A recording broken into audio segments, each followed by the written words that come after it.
All right, so we do have some rumors leaking in on the potential expansion again of the college football playoff, going potentially from 12 to 14 teams, mainly due to money. And I will say, I do think some people are overreacting to this a little bit, guys. Let's understand something. We're already at 12 teams. Adding two more teams, it's not the end of the world. I do think at a certain point it does get watered down, but 12 to 14 really just puts a higher emphasis on whoever wins the Big Ten and the SEC, and I'm going to get to that when it comes to the format, because you're going to go from 4 byes to 2 byes, which I do think could be a little bit of an issue. I like the idea of still keeping the top 4 spots very exclusive.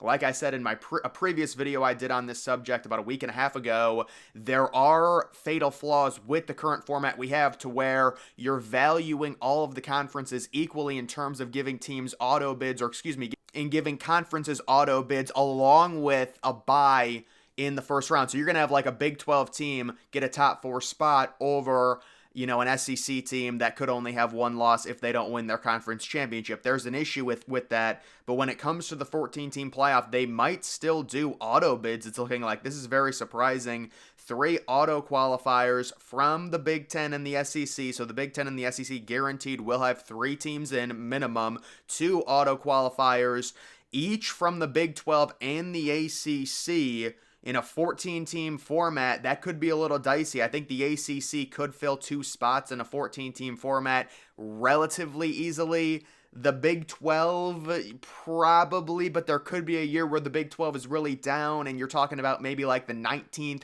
ranked team possibly getting an auto spot because they're in the Big 12 conference. That could be an issue. And then just one group of 5 team along with 3 other random at-large spots. Very likely you're talking about Notre Dame and then potentially 2 other teams, or just 3 random teams, all very likely from the Big Ten and from the SEC. This model is not finalized, but this is really the first dialogue I've heard on a potential 14-team model. It's considered the 3-3-2-2-1 format. And I guess this is the one they're talking about right now. The format would start in 2026. So we would only have 2 years of the 12-team playoff, and this is all based around money. But again, guys, let's understand. If we're already at 12, going from 12 to 14 is a lot different than going from 4 to 12. But it does get to a point where it's like you really cannot expand it to 16 because then you're not giving anyone byes. There needs to be an incentive to win your conference championship. I know people have already started talking about them just eliminating conference championships because they're going to be meaningless, but this format actually would make the Big Ten and the SEC and also the other conferences, because they get auto bids, but especially the Big Ten and the SEC, very important. Let's look at the actual potential 14-team playoff. The number 1 overall seed gets a bye. It's going to be the SEC or Big Ten champion. The number 2 seed gets a bye. Very likely the SEC or the Big Ten champion. There's a major emphasis on winning those 2 ultra elite conferences.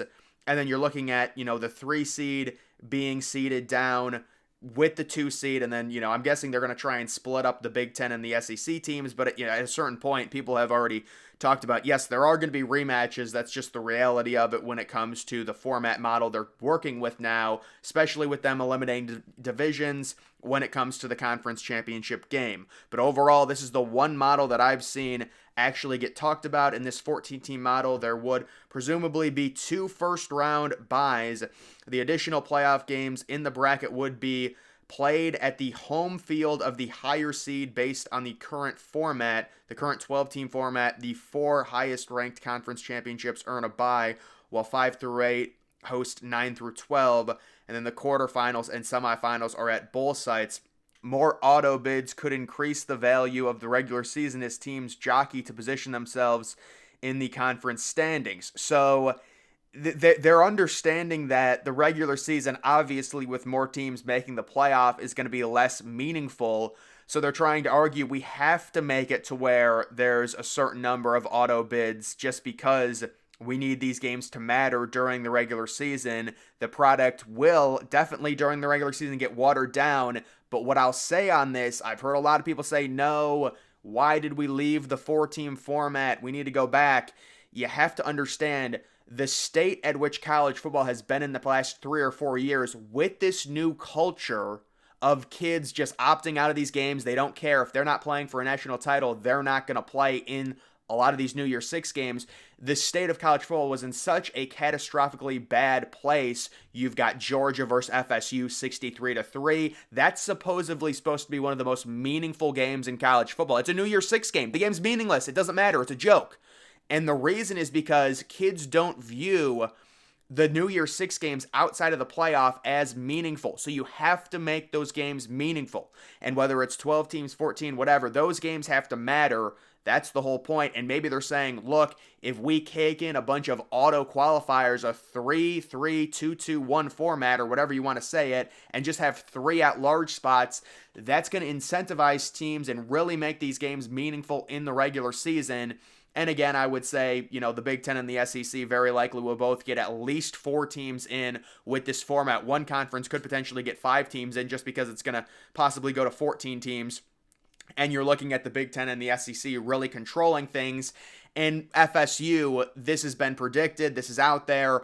They're gone. They're leaving. They're taking other teams with them, probably North Carolina. And I would imagine they will be going to the SEC. That's happening very likely by the summer. That's going to be the next realignment domino. It just makes too much sense. FSU, they've made way too much noise.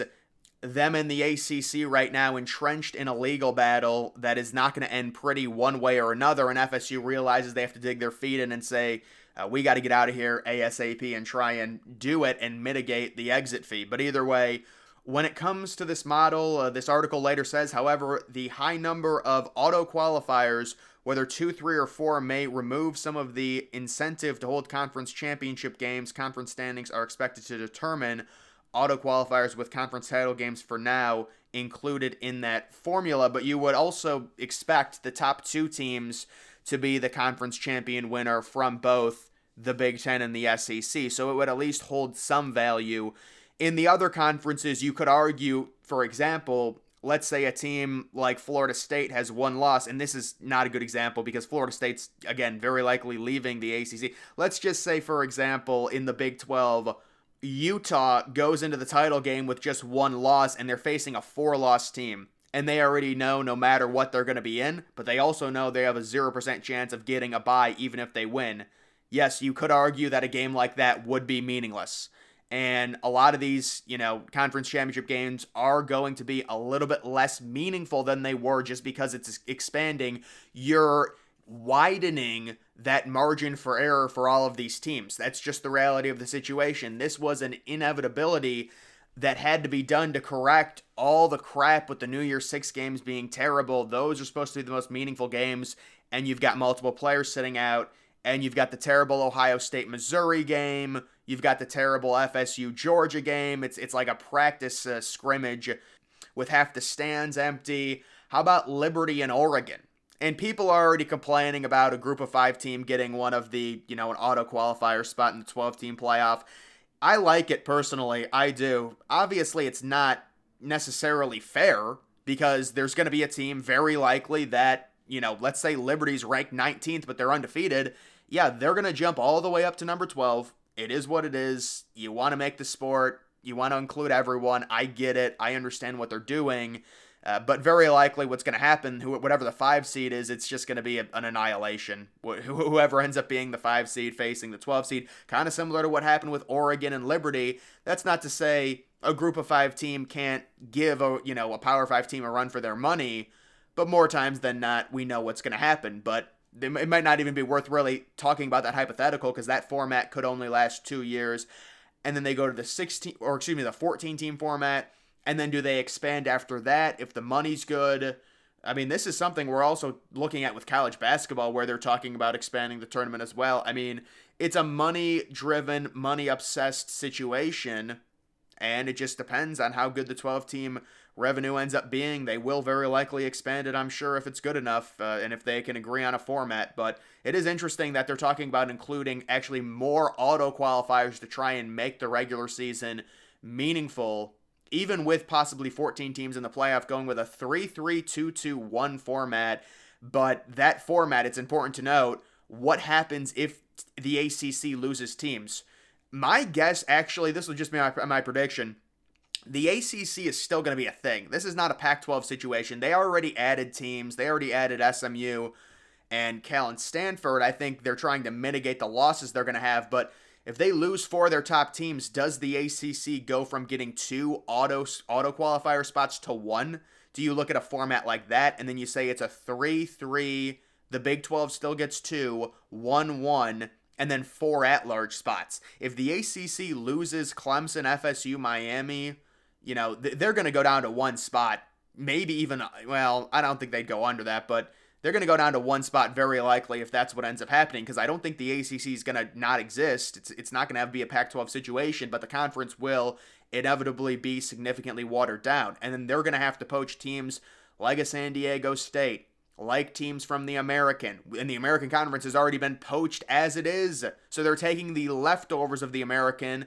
The Big 12 already poached that conference, so the entire thing is a complete mess, but at least that's the new format they're talking about when it comes to the 14-team playoff. That's going to do it for this video, guys. Make sure you follow me on X. Link to that's always in the description.